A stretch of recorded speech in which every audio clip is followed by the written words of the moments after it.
Welcome to the Hit the Green podcast, where we have two goals: to get high and talk some Draftkings golf.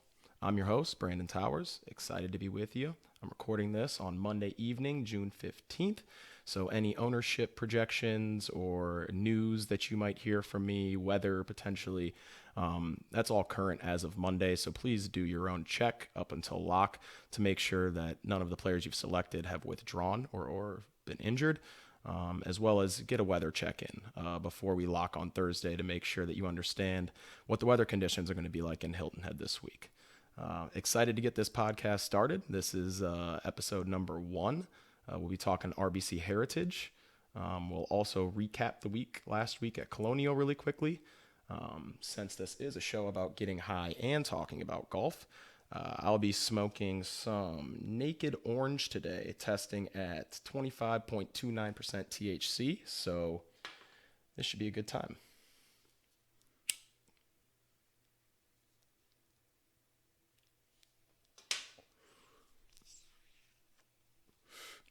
Okay, let's get right back into our recap of the Charles Schwab. Colonial was playing like an absolute monster over the weekend. Those greens started to bake out. You can no longer really hold those long irons unless you're one of those top tier players, that's able to get their long irons way up into the air, like the Rorys, who just really couldn't make a putt and fell apart on Sunday. Bryson, with his huge new frame, was incredibly impressive, pushing 245 pounds in that frame. An absolute beast, moving the ball with ball speeds over 190 miles an hour. It was a really fun week with a really packed leaderboard. Awesome that we got a playoff. I was really hoping for like a 7-way playoff that would have been at minus 14. But glad that Berger got that putt to drop on the 18th to get to minus 15. Unfortunate for Morikawa to miss the short par putt in the playoff, as well as the about 5-foot birdie putt he had there on 18 to push it to 16 under and win outright. But all in all, an absolutely phenomenal event. I actually max entered the Millionaire Maker. I played 150 lineups into the Millionaire Maker. Had one break free a bit. Came in 17th, a solo 17th. It was a unique lineup. Really wish we could add a bigger weekend from Tony Finau and Adam Hadwin, particularly a bigger Sunday, and we might be smoking something better than we're smoking right now. Might be millionaires. But it is what it is. It's the game we play. Was really fortunate in a lot of respects to get to 17th. So the playoff that Berger won was absolutely enormous. Really needed Daniel Berger to come through for me in that spot, and really, really fortunate and glad that he did, and might be going back to him next week, or this week, I should say. So definitely a name to look out for. All in all, great week. The Charles Schwab, really glad golf's back. Sports have kind of been trickling back into our lives. I've been, watching some Counter-Strike nowadays, getting into my esports. I've been watching some Bundesliga, so it's really nice to have a staple sport for me. I've been golfing, since I was 6 years old, so certainly a staple sport for me to come back and sort of feel grounded during these very tumultuous times. So having golf and having a good joint can't be much better.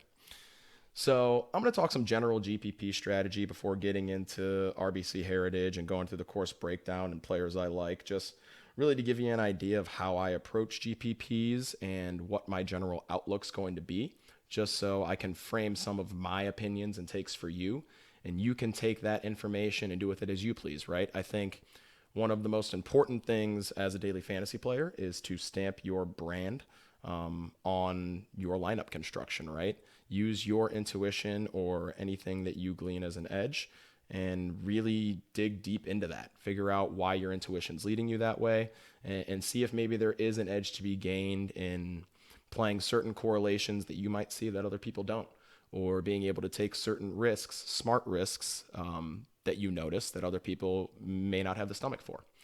I also understand that a lot of you won't be entering 150 lineups in the Millionaire Maker and won't be max entering. So I'll also speak to, those folks that maybe want to play 1 lineup, 2 lineups, 3 lineups into the Millionaire Maker, and how you can think about, entering that lineup in the best way possible to give you a chance at the top prize, right? So one thing to think about when you're entering a large scale GPP or guaranteed prize pool, such as the Millionaire Maker, where there's going to be 130, 140, 150,000 entries that you're playing against, is you want to make sure that you build unique lineups. And when I say build unique lineups, that means you don't want anyone else that's entered in the field to have the same lineup that you have. Why don't you want that to be the case? Well, if that lineup does somehow break free from the rest of the crowd, you now have to split the top prize. That's greatly going to reduce your expected value out the gate if you're already duplicated. So first and foremost, I would say the most important thing, and really this holds true for me across the board, whether you're entering 150 lineups or you're entering one lineup, is you want to make each lineup unique. You want to find paths to find a 6-man construction, a construction of 6 golfers that is a little under the radar, or that you think other people won't come to, won't get to, right?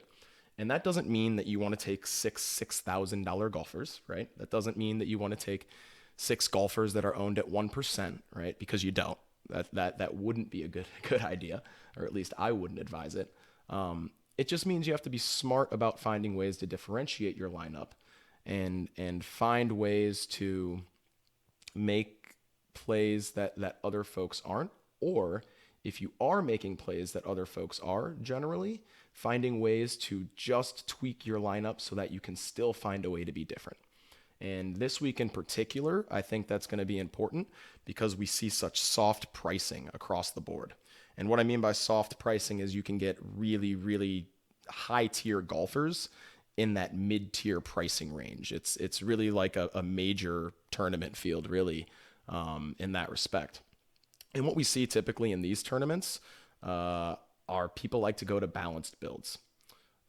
Balanced build is where you take, maybe like 6 sort of mid-tier priced golfers while leaving the top-tier priced golfers alone.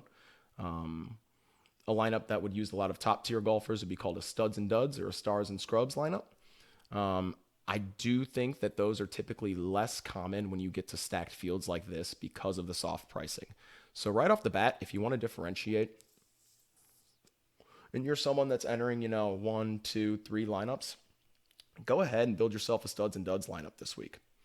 Per current ownership projections, it looks like the top tier players are really sitting in that anywhere from 10 to 15% ownership range, which is a little low as opposed to the standard. Normally you'll see them touch that 20% range. It is a bit of a tough decision for me this week because particularly this golf tournament, I feel like denies a little bit of the win equity that you would normally see at the top. I feel like it does sort of level the playing field, so to speak, for all of these golfers who are obviously they're on the PGA Tour. They're world class. But this course in particular sort of levels the playing field, in my opinion, from the top tier golfers all the way down really to some of the golfers you'll see in the low 7,000s range.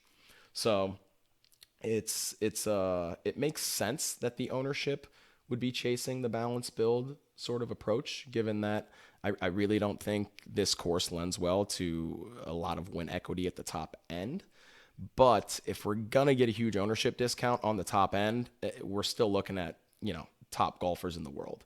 So if these ownerships hold in, the lower double digit percentages, and these ownerships I'm seeing are per fantasynational.com, great product. I highly recommend you go take a look at it if you don't know about it already. But if these ownerships hold, a stars and scrubs lineup is certainly going to be more unique, and it's looking like it might even be underrepresented, especially if you can get, guys like Justin Thomas at just over 11%. The course is a perfect fit for the guy. He is a top 5 player in the world. And really just because you have this soft pricing, people will move away from him. That doesn't mean that you have to go away from a balanced build. If a balanced build is something that you like, I think there's this sentiment in daily fantasy sports that in order to win, you have to do things that are like wildly uncomfortable or things that are against your intuition. That's not necessarily true. You can follow your intuition. You just have to be smart about it, right? And you have to find ways to differentiate. And so I think if you are going to go with a balanced build, especially if you're one of these folks that's entering 1, 2, or 3 lineups, all you have to do really is leave a little bit of money on the table. Leave some salary on the table. Don't use all $50,000. And particularly in a soft price field, leaving a couple $100 on the player is not going to drastically change the caliber of player that you're rostering. I mean, let's take an example. Leaving $200 on the table if you're in the high sevens range could mean you're moving from a Billy Horschel to a JT Poston or a Joel Damon or a Byung-Hun An. I mean, they're really the same caliber golfer, right? But going to the lower price player allows you to create a unique lineup, which is, as I said, rule number 1. That's what we're chasing first and foremost. So if you are going to go for a balanced build with this soft pricing, don't be afraid to leave some money on the table. I would even go as low as spending maybe like $49,300. If you're a little less risk averse, maybe in the $49,500 to $49,800 range is a good sweet spot for you. But certainly consider leaving some money on the table, and that'll help you build a unique lineup.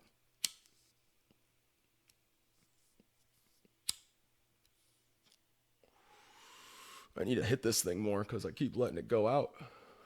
So let me catch up a little bit.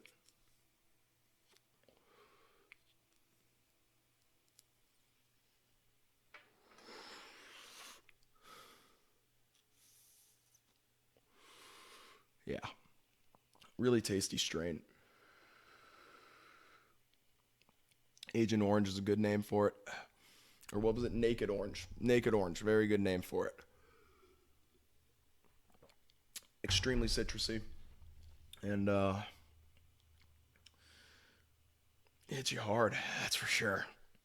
Okay, so let's go into the course breakdown so we can get our players identified that we want to roster this week. RBC Heritage, played at Harbour Town. It's in Hilton Head, South Carolina. Plays at 7,099 yards. It's par 71. They're playing on Bermuda greens this week. It is a Pete Dye, Jack Nicklaus design. And per, your normal Pete Dye design, it's pretty much target golf, right? Last year's winner was CT Pan. He won at -12. That was a significantly weaker field. I suspect this week we probably see a winning score more in the -15 range, if I had to guess. Weather, of course, permitting.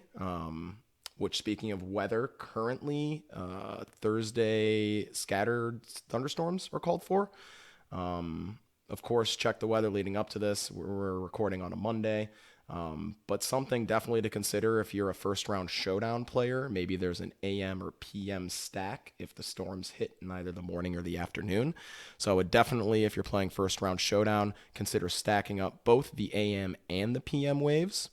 Make a couple stacks of both. That way you have both covered, and if the weather falls in either the AM or the PM, the good weather, then you at least have that correlation of those players that are playing in the good weather. So more so a first-round showdown thought, because the weather Friday, Saturday, Sunday is supposed to be pretty immaculate. But maybe something to consider for the entire tournament if you are someone that likes to full tournament weather stack or AM, PM stack, tee time stack. So that's really the breakdown. Harbour Town it's a golf course. I mentioned earlier that I said it takes a lot of win equity, in my opinion, from the top range of golfers. It's really one, in my opinion, that's going to come down to, do you have the approach game and can you ride a hot putter? Funny enough, the 72-hole record belongs to Brian Gay in 2009.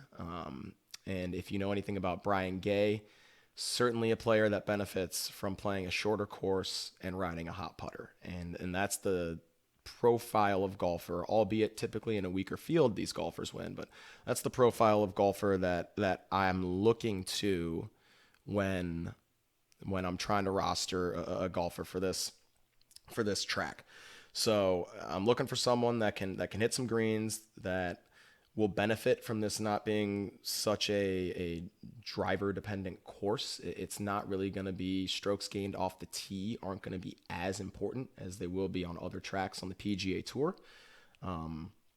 So we are really looking for those guys that can stuff some irons in and can ride really hot on these Bermuda greens. So my thoughts heading into the week are, like I mentioned, going stars and scrubs. I do think it's going to be lower owned than a balanced build. Another thing to think about is the last 4 winners here. Actually, it was all of their first PGA Tour win. In CT Pan last year, Satoshi Kodaira the year before that, Wes Bryan the year prior to that, and Brendan Grace the year before Wes Bryan. And speaking of Wes Bryan, I believe he's been added to the field, or he's in the field as previous winner. Shame that, man, I don't know what happened to that guy's driver. He just can't keep it on planet Earth nowadays. But I really hope to see him return to good form. He was a guy I loved to roster back in the day. Actually, I owned him the year he won it, and he did me good that year. He did me good. Made me a little bit of money. So hope Wes Bryan can refine some form with the driver. I will not be rostering him this week. I don't think you should either, but I'm really hoping we see some signs of life from the guy. So as far as golfers we want to roster, thinking of the stars and scrubs build, we're going to start up top with the stars, the top shelf golfers. These are $10,000 in salary on DraftKings or more. The first guy I want to talk about is Justin Thomas. Currently, JT's coming in at, let me just get his ownership projection up. Yeah, so his ownership projection's actually gone up since I last took a look. He's now projected at 15.3% ownership. Still something I'm willing to pallet currently. I'll definitely at least match the field on that. JT over the last 50 rounds leads the PGA Tour in strokes gained approach. We know this guy's iron game is top notch. I mean, when he has it going, I don't know if there's a better iron player in the world. So JT is someone that I'll stand firmly behind at that price tag of 10.9. You get the $400 discount from Rory, which can go a long way, particularly if you are leaving some money on the table. That $200 salary difference I mentioned, you can leave $400 on the table, and that's just the difference of going from Rory McIlroy to Justin Thomas. And you know that JT is a guy that any week can be, can hoist that trophy. So I like JT at 10.9, certainly. I could start lineups with JT at 10.9 and then maybe drop down into the high 9,000 or mid 9,000 range for my next guy and still have plenty of salary left to build a very, very competent lineup. So yeah, definitely like JT this week if you're looking for the stars and scrubs build. The next top shelf golfer star that I'm going to talk about is Bryson DeChambeau. Bryson has just been on an absolute tear. This is more of a recent form play than anything else. I mean, what can you say about this guy? I'm going to need to take a hit before I say anything about him.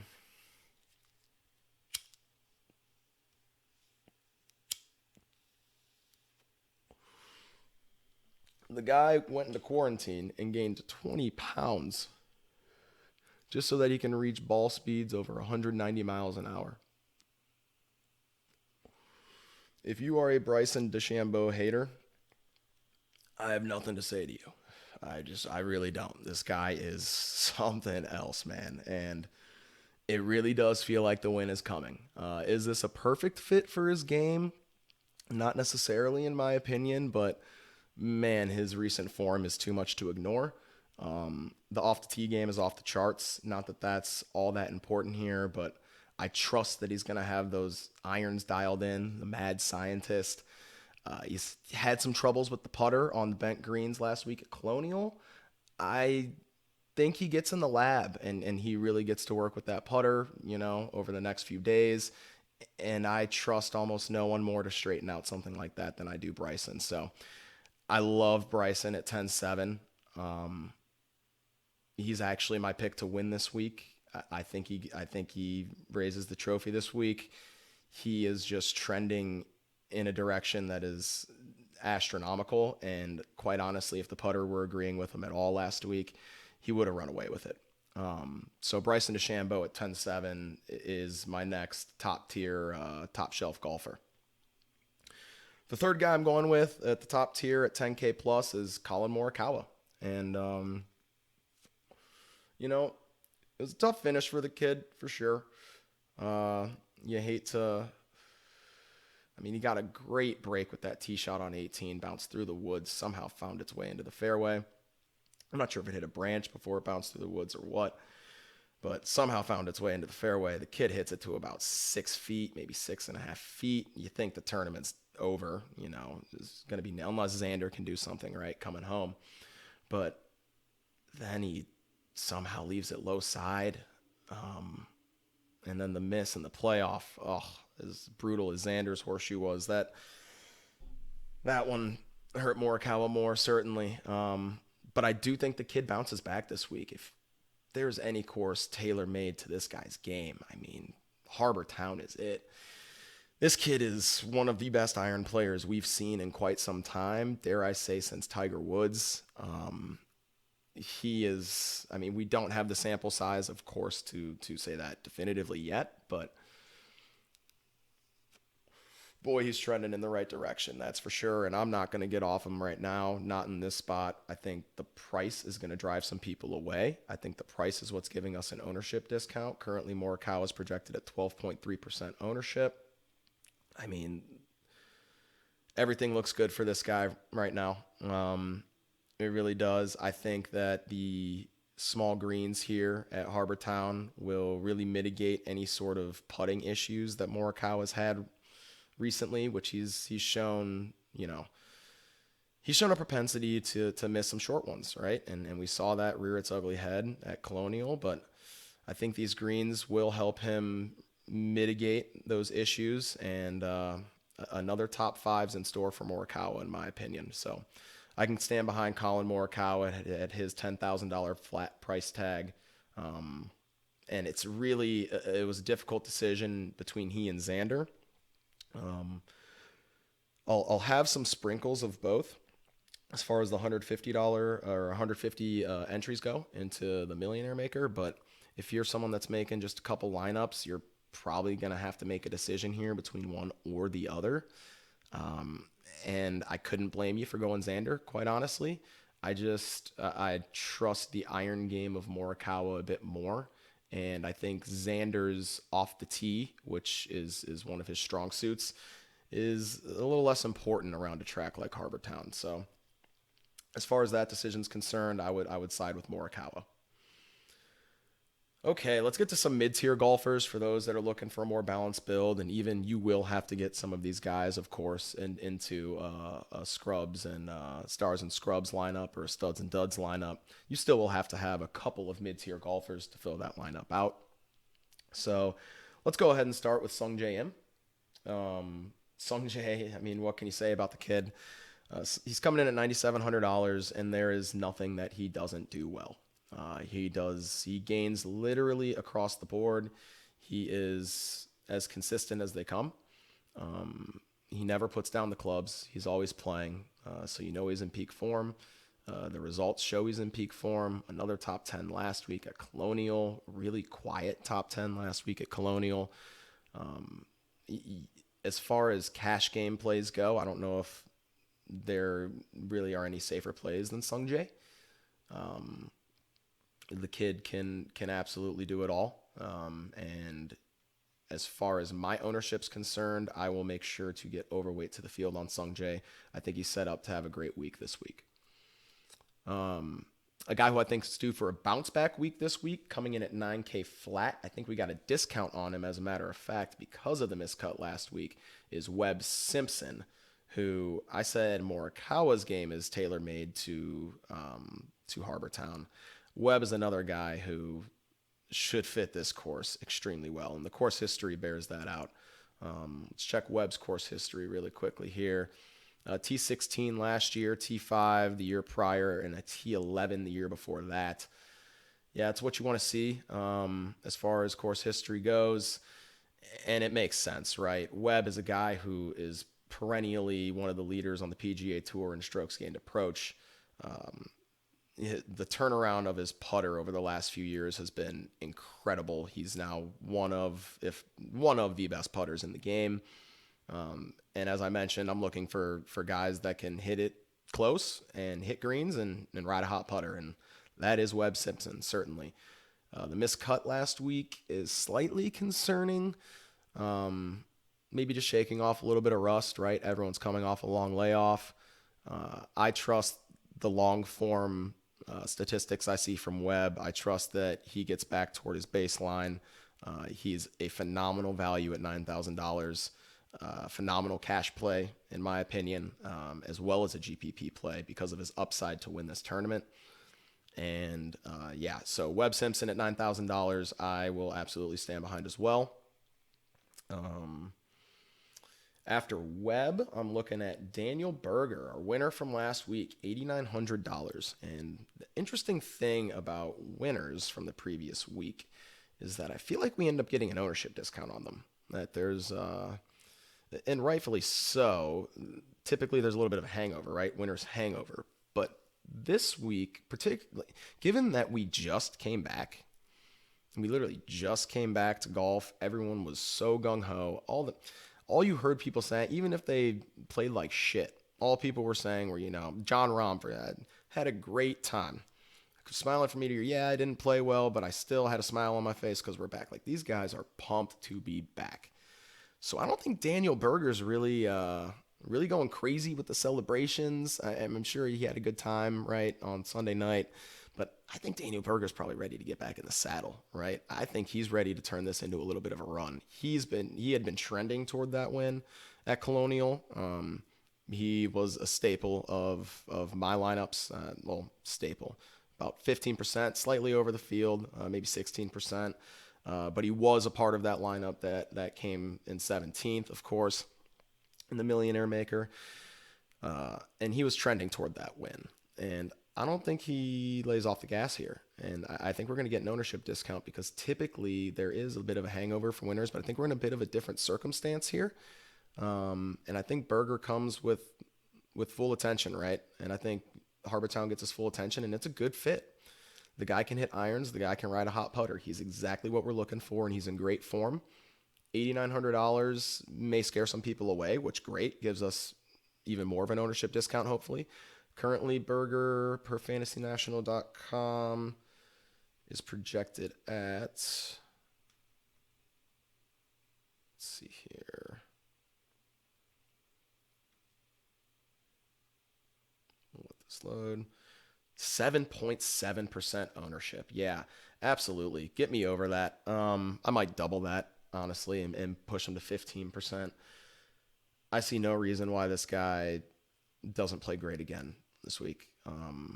It's a great course fit, and I think he comes with full focus and ready to play. So Daniel Berger at 8,900, someone I'll certainly be overweight on.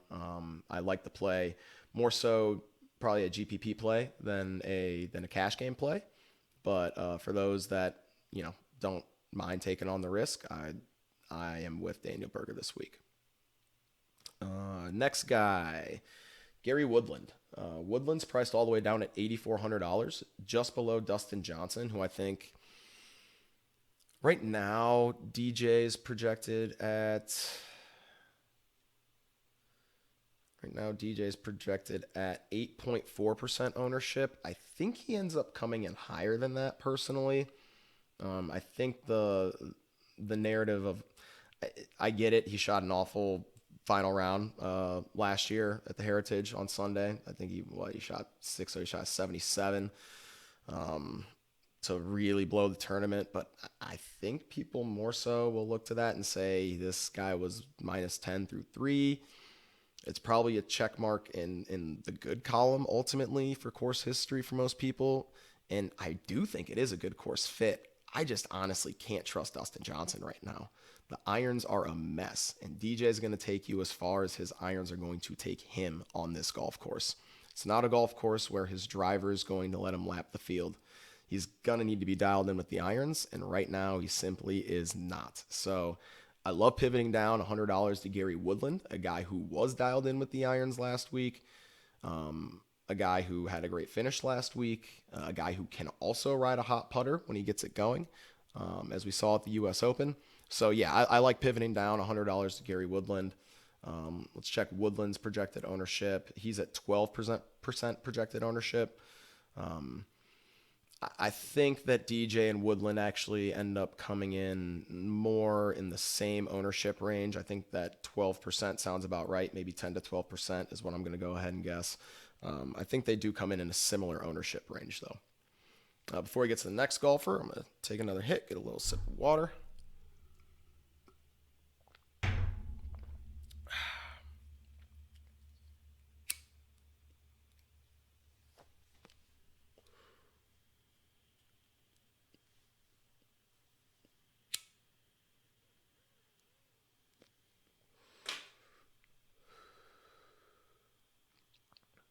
Ooh. Yeah, 25%. Maybe I step down to like 15% for the next podcast.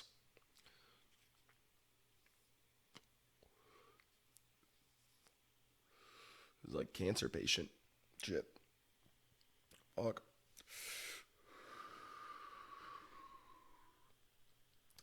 But back to the task at hand. All right, after Gary Woodland, the next guy I want to talk about is Matt Kuchar. Again, just one of these prototypical guys that I'm talking about that can get hot with the irons, can get hot with the putter. Never had problems on Bermuda. Good course history here. He really does check every box. One issue is ownership, currently projected at 15% ownership. He wasn't very sharp last week, which it doesn't concern me a ton, but if he starts gaining steam and his ownership percentage starts climbing, I'm going to be more inclined to fade Kuchar. So I would say on Kuchar, watch that ownership percentage. If it starts to climb and it gets, near that 20% range, and Webb is getting close to that range, but I think he warrants that ownership. Kuchar, if he gets up there, I think I'd rather just be underweight. And probably pivot to a guy like Jason Kokrak even. $400 cheaper, again, back to the point of leaving some money on the table. There's every reason that Jason Kokrak there's no reason that Jason Kokrak could not have a better week than Matt Kuchar, even though they're priced $400 apart. It's probably more like a coin flip, quite honestly.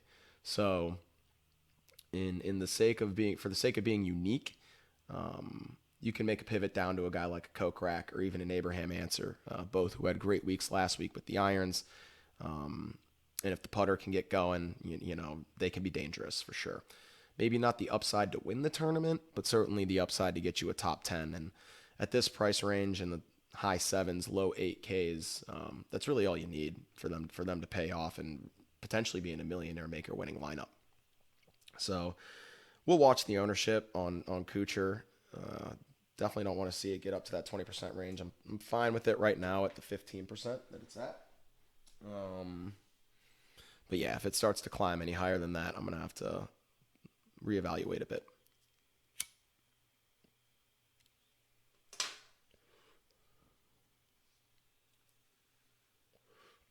Fire in the hole.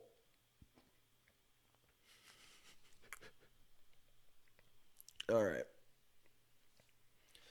The next guy, as a matter of fact, that I had to talk about was Jason Kokrak. I guess I just touched on him. Obviously, he can get hot fire with the irons. Not typically a good putter, but, putting is a highly variable. It's more variable than, say, the ball striking statistics would be. So a guy can catch a hot putter, on a whim. And even if he doesn't catch a hot putter, his ball striking statistics are so strong that he might pay off anyway. So I do like Kokrak at 7,900. I also like Kevin Kisner. Kiz is coming in at 7,700. He's got phenomenal course history here, and it's a great course fit, right? On a course that's going to de-emphasize strokes gained off the tee. Kisner is a guy that can hit those irons nice and tight inside, 10, 15 feet, and he's a guy that can convert from that distance on the green. So I do like Kisner, and also one thing I love about Kevin Kisner is, if it gets down into a dogfight, he's a guy who's going to grind, and he's not going to quit. He's a guy who's always trouble in the match play, and there's a reason for that. It's because the guy is a grinder, and I like having players that if they are at the top of the leaderboard, they aren't afraid to grind, and they can, stay up at the top of the leaderboard and not slide. After Kiz, next golfer I'm looking at is Ian Poulter. Poulter's course history has been something I've seen on a lot of blog posts and other content that I've been reading. It is immaculate, but he's gaining quite a bit of steam. Currently, his ownership projection is at 13.9% per fantasynational.com. That's a bit high for Poulter, in my opinion. I'm kind of on the fence as far as what I'm going to do in my max entry, but as far as if I were entering, a handful of lineups, I would lean toward fading Poulter at that ownership. I just don't think that at the end of the day, you're going to say that not owning Ian Poulter cost you your tournament. Your tournament was over because Ian Poulter wasn't in your lineup. 15% seems a bit high for Poulter. The price is good. I can't argue with the price, and I guess that's why the ownership's following. But it seems like the ownership's reached a point where, yeah, especially if I'm playing a handful of lineups, I'd be more comfortable just fading. I'll certainly be underweight on Poulter this week. After Poulter, let's take a look at Big Dig Vic, young Victor Hovland. Love this guy. This guy just hits the shit out of the ball. Man. Ball striker extraordinaire.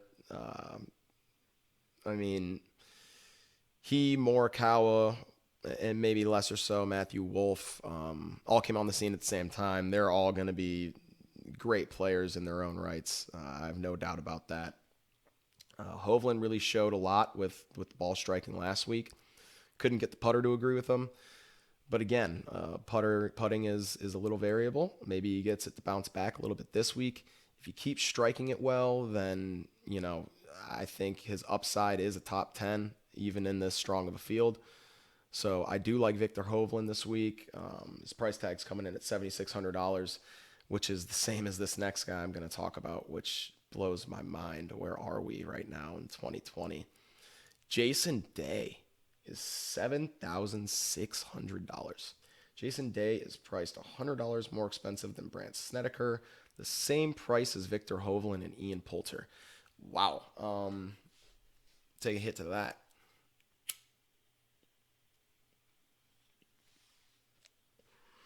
Jason Day at $7,600 is just...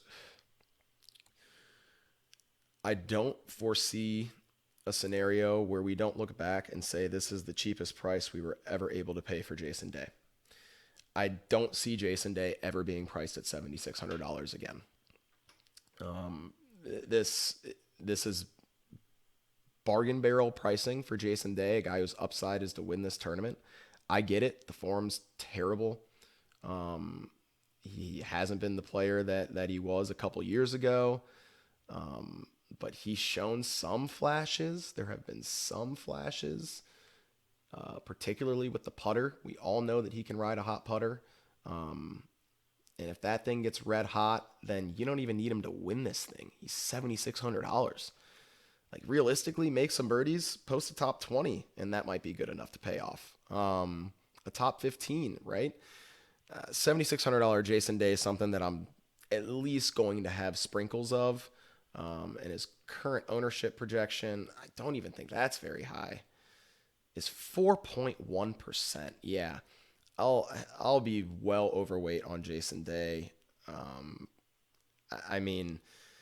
The upside is enormous, and he doesn't have to do all that much really to pay off for you at $7,600. Again, look at who he's priced around. Jason Day at $7,600, definitely someone that I would consider playing. Before we get into the SCHWAG bag of the bottom barrel golfers, I'm going to get a little drink of water. We're going to polish this puppy off.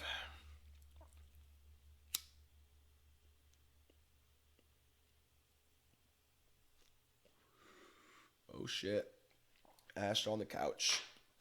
Ashing on the couch is a general no-no.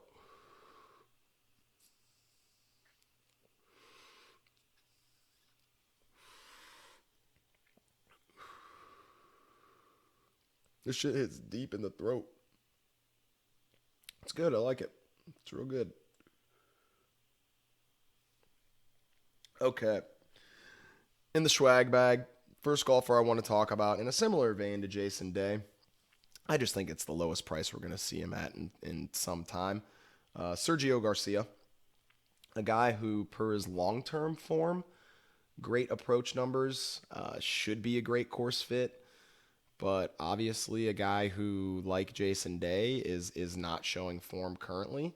Again, like Day, he's shown some flashes in the pan, but really hasn't been able to put a big performance together in a stacked field recently.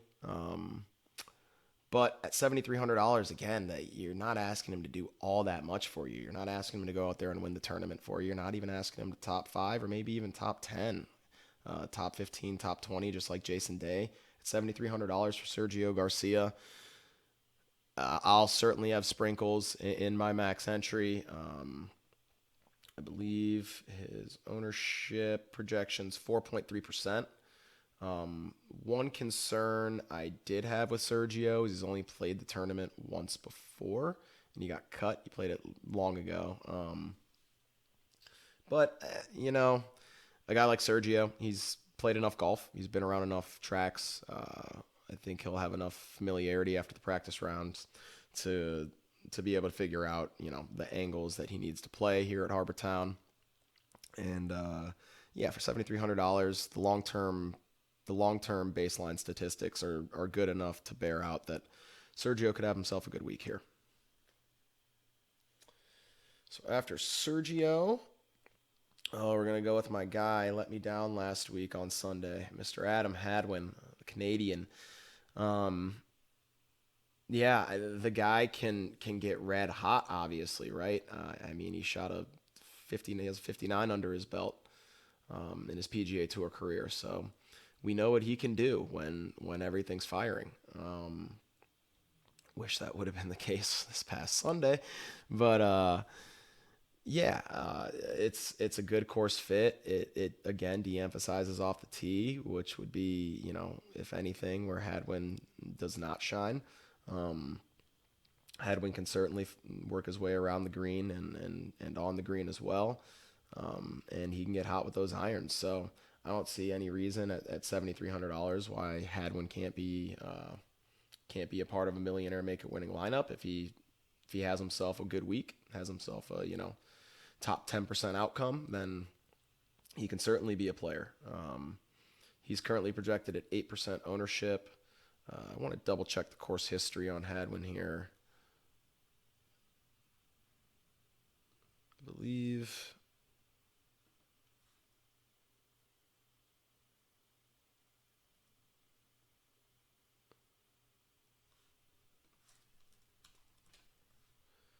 okay, so he has T48, T22, T30, and cut the year before that. So he's made 3 of 4 cuts.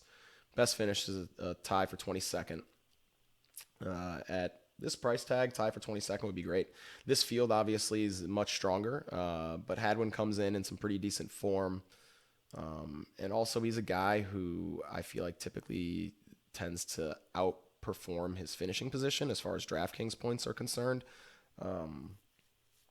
He's a guy he's a birdie maker. He makes birdies, especially in these putting contests. So Hadwin at $7,300, I think is a good play. After Hadwin, looking at Bud Cauley at $7,200. Bud Cauley's someone whose game has been trending in the right direction. He's been making cuts a lot recently. Let's see here. He's made 9 of his last 12 cuts, finished 29th last week at the Charles Schwab. Really rode a good around the green game to get that done. The guy is really savvy around the greens and in the bunkers. Maybe won't be needed as much at Harbour Town, but he still was striking the irons pretty well. He does have good course history here. I can pull that up, but I do recall he has good course history here. Yeah, he was T39 last year, then T23 the year prior, T9 the year prior to that, was cut the year before that, but then was T37 in his first appearance. So he's got the course history. A guy that, not great off the tee, but again, this course de-emphasizes off the tee. So I think Bud Cauley's a decent value at 7,200. Maybe not a home run play, but at least a decent value. Next play is Luke List. Luke List, who won the Korn Ferry Tour event last week, which I'm actually going to put some stock in.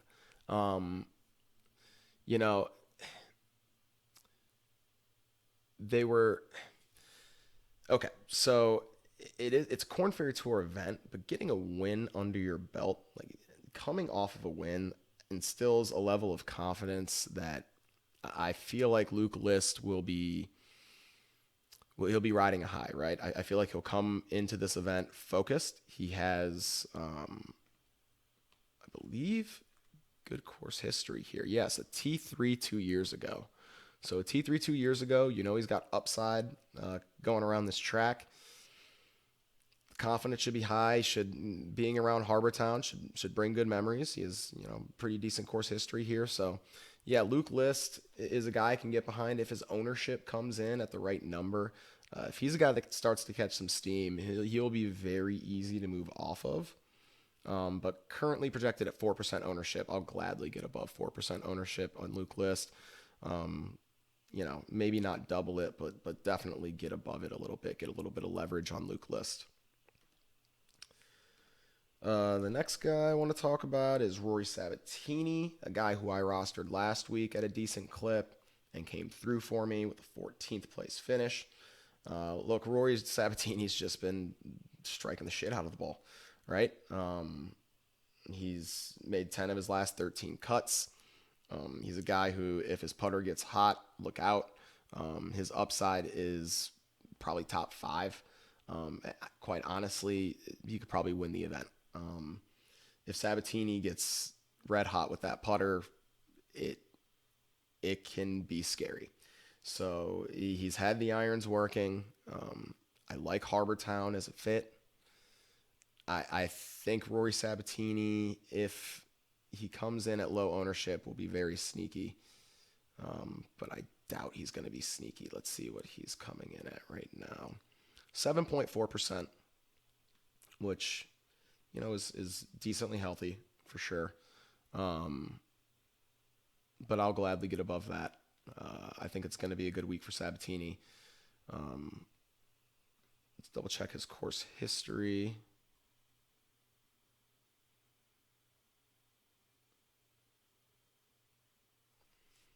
While we wait for Rory Sabatini's course history to load, we'll get to the next guy. Luke Donald, who I know has phenomenal course history here. He's a course horse. Donald loves Harbour Town, and he loves Bermuda. So, he is naturally a great fit. I struggle because it's hard to know where his game's at right now, but at his current ownership projection, I think I'm just going to have to give him the benefit of the doubt and at least match the field. My model would tell me that I should probably be very overweight to the field. He's currently projected at 6% ownership, but I just don't know where his game is. And there are so many other guys who, I've at least seen something from, right? It's tough. I'll certainly own him, and he does carry a lot of upside, but there are so many guys around him that I just mentioned, and guys even that I'll get to, even a little bit below him that, we've just seen at least a little bit from them recently. But yeah, I do think that he could pay off, and he's definitely shown upside around this track. So Luke Donald's someone I would consider. The next guy is Brian Stewart. As a matter of fact, before we get to Brian Stewart, let's see if we got that course history up.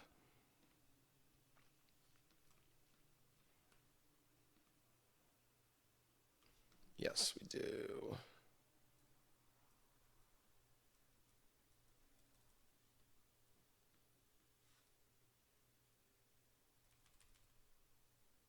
Or no, we don't. Okay, cool. Computer, there we go. So first we'll do Luke Donald's course history. T33, cut the year before that. Second the year before that. Tied for second the year before that. And tied for 15th the year before that. So yeah, Donald clearly has good memories around Harbour Town.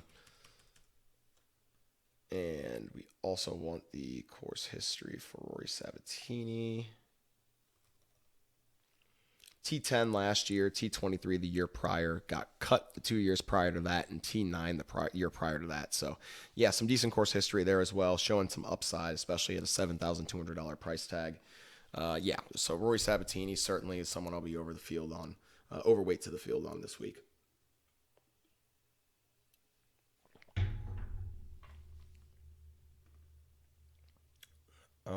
Brian Stewart.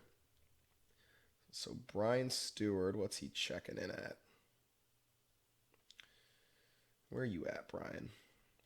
$6,600. Okay. Brian Stewart at 6,600 had a good showing last week. Rode a hot putter, but hey, why can't we ride a hot putter for one more week, right? It's not a play that I won't admit comes with a lot of risk. So if you are risk averse, then plug your ears. But if you're entering 150 lineups, what's his current ownership projection? Stewart's currently projected at 2.8% ownership. Yeah, if you're entering 150 lineups, at least get one or two with some Brian Stewart. If you're entering a handful of lineups, that maybe not the guy to take down here, but certainly one to look at if you are going extreme stars and scrubs and you need someone down in that mid sixes range. I think you can do worse than Brian Stewart, honestly. At least he's got some decent form. The putter seems to be hot right now. Let's check his course history, as a matter of fact.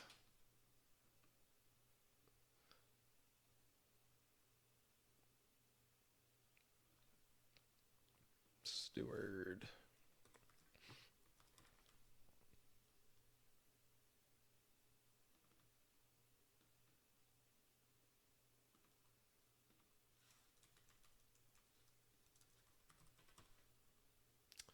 T16 last year, T67 the year prior, T56, T55, T5.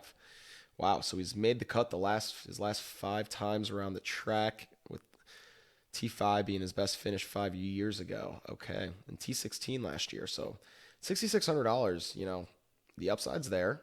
He seems to be in good form. This ownership percentage 2.8% seems low. Not egregiously low, but at least low. Low enough that I think I'll have some leverage. And if you are doing a stars and scrubs build, Brian Stewart is a guy I would look to. It's a guy I would look to. So after Brian Stewart, Killa Keith Mitchell. Okay, so Killa Keith has bad course history here.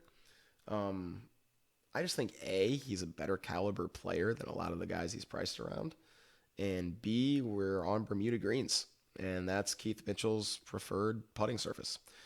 So while the course history doesn't bear it out, I don't see any reason why Keith Mitchell shouldn't play well around Harbour Town.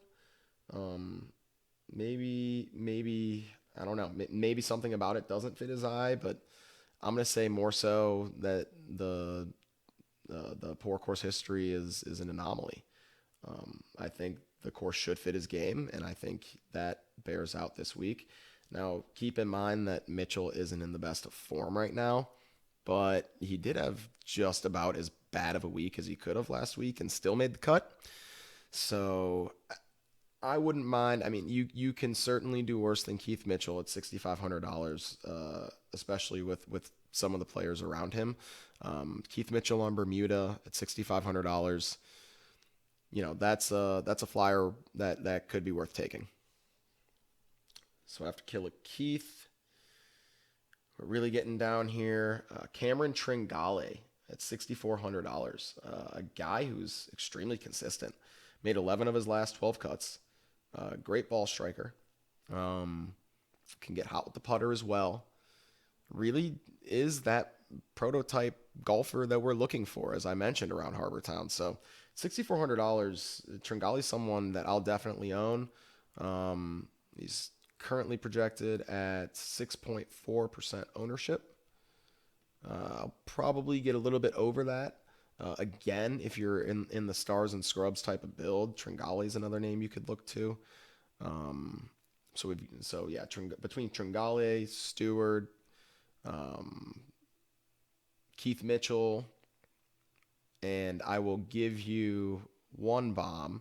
Oh, I did mention Brian Gay earlier, as in 2009, of all guys, he holds the 72-hole course record at Harbour Town. You shouldn't play him, I don't think, but he's a guy that can get hot with the putter, right? And that speaks to what we're looking for around Harbour Town. But no, I don't think you should play Brian Gay. The bomb I have for you, and I believe he's 6K flat. Is he? Where you at, dog? There you are. Yeah, at 6K flat, and you have to stomach a lot of risk with this one.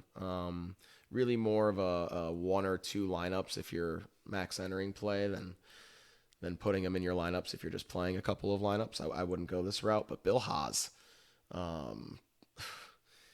the putter has been atrocious for this guy. It has been absolutely pathetic.